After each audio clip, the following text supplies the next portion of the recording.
శ్రీగురుభ్యో నమః. హరి ఓం. శ్రీ మహాపుణ్యలింగేశ్వర స్వామిని నమో నమః. నమస్కారం అండి. యాదాద్రిలోని చౌటుపల్ మండలంలో ఉన్నటువంటి అమ్మానాన్న నదుల పుణ్యక్షేత్రం నందు మతిస్థిమితం లేని 600 మంది అనాథుల మధ్యన ఈ రోజునగా స్వస్తిశ్రీ విశ్వావసునామ సంవత్సరము భాద్రపద మాసము బహుళపక్షము 15/9/2025 సంవత్సరమున గట్కేసార్ వాస్తవ్యులు పాలకాయ గోత్రోభవస్యులు పితృపక్షం సందర్భంగా పూర్వీకుల జ్ఞాపకార్థ సందర్భంగా పెద్దల జ్ఞాపకార్థ సందర్భంగా వారి యొక్క పవిత్ర ఆత్మలు శాంతి చేకూరాలని ఆ యొక్క పరమేశ్వరుని ప్రార్థిస్తూ లంబ యాదగిరి గారు, మనమ్మ గారు మరియు కుటుంబ సభ్యులందరూ కూడా ఈ యొక్క అనాథులకు అభాగ్యులకు అన్నదానం అందించారు. కాబట్టి వారికి వారి కుటుంబ సభ్యులందరికీ కూడా పూర్వీకుల ఆశీర్వచనము, అనాథుల ఆశీర్వచనము మరియు శ్రీ పుణ్యలింగేశ్వర స్వామి దివ్య ఆశీస్సులు వారికి వెళ్ళవెళ్ళ వెన్నంటి ఉండాలని కోరుకుంటూ మీరు అందించినటువంటి అన్నదాన కార్యక్రమాన్ని మీరే స్వహస్తముల చేత అంగరంగ వైభవంగా నిర్వహించుతున్నారు. అన్నదాత సుఖీభవ, అన్నదాత సుఖీభవ, అన్నదాత సుఖీభవ. అన్నదాన కార్యక్రమాన్ని ప్రారంభించారు.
ఇక్కడ ఏదో ఒకటి దానం చేసి ఐదుగురికి భోజనాలు పెట్టాలన్నది అనిపించింది.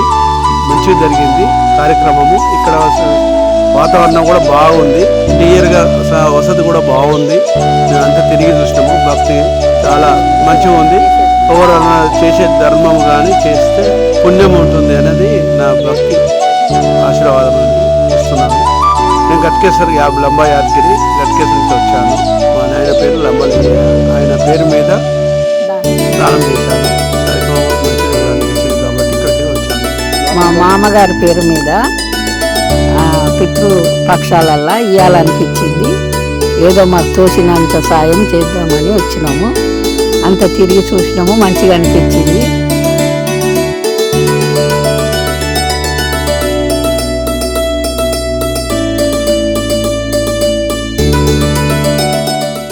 అమ్మా నాన్న అనాథాశ్రమంలోని అభాగ్యుల ఆకలి తీర్చేందుకు మానవతామూర్తుల అన్నదాతల సహాయాన్ని కోరుతున్నాము.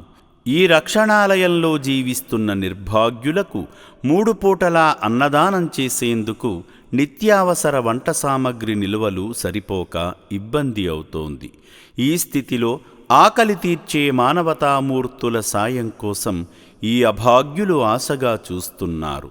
దయగల దాతలారా, వీళ్ళు మీ బిడ్డలే అనుకుని నిత్యావసర వంట సరుకులను అందిస్తే వాళ్ల ఆకలి తీరడం ద్వారా ఆ పుణ్యమంతా మీకే దక్కుతుంది. సేవాభావంతో మీరిచ్చే కేజీ బియ్యంతో 4 అభాగ్యులు కడుపు నిండా తింటారు. 3 పూటల 1800 మంది ఆకలి తీర్చాలంటే ఎంత కష్టమో ఒక్కసారి ఆలోచించండి.